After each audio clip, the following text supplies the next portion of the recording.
fuerza que dio como resultado una etnia única. Hoy los invito a conocer a los garífunas, quienes el día de hoy siguen luchando por mantener su cultura e identidad.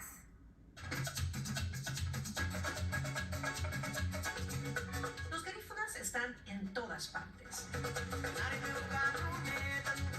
Los vemos a diario, pero pocos los reconocen porque consiguieron dominar el arte de ser invisibles a la vista de todos.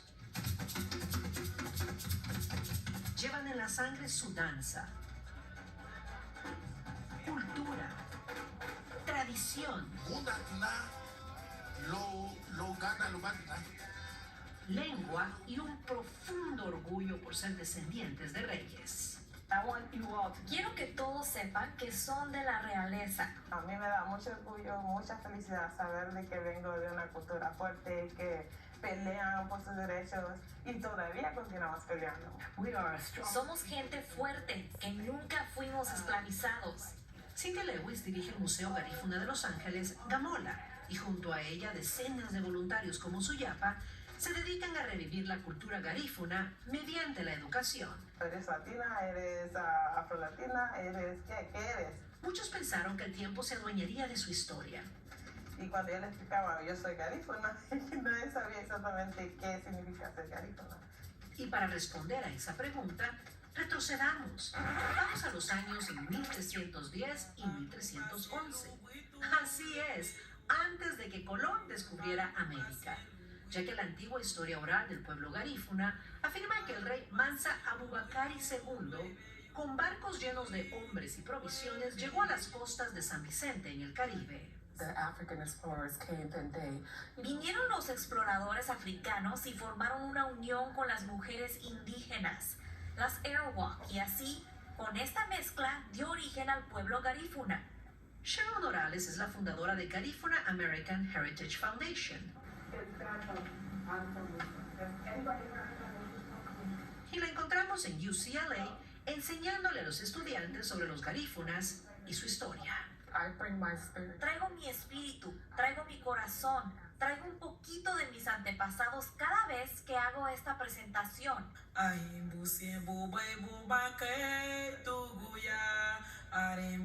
Sus ancestros son el motor que impulsan el espíritu y corazón de Cheryl y la empujan a mantener un alma guerrera.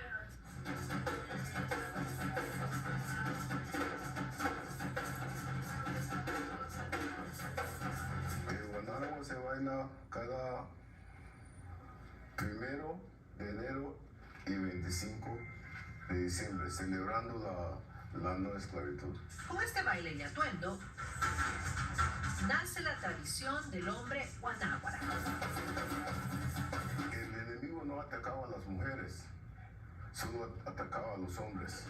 Ya que vestidos de mujer, los garífunas distraían a sus atacantes y a aquellos que intentaban esclavizarlos. Fuimos destrozados para dejar a morir, fuimos exiliados completamente, dejados, descartados porque no nos consideraban que éramos suficientemente sumisos. Fueron más de 150 años de lucha contra los británicos, españoles, holandeses y franceses. Y al final, en 1797, fueron exiliados a la isla de Roatán, en Honduras. We have 72 villages. Si el objetivo es preservar la cultura, hay que seguir conservándola. Se estima que más de 300,000 garífunas viven en Honduras, Guatemala, Belice, Nicaragua y San Vicente, y otros 300,000 en Estados Unidos.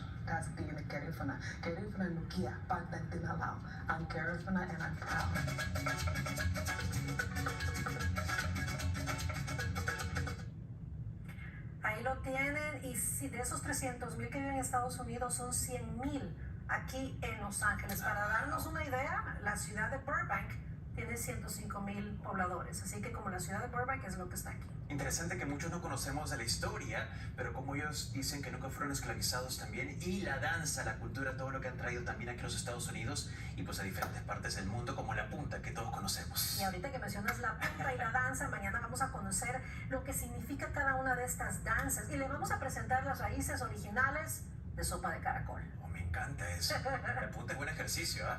Con eso bajamos de peso así, mira. Gracias, Julia. Gracias.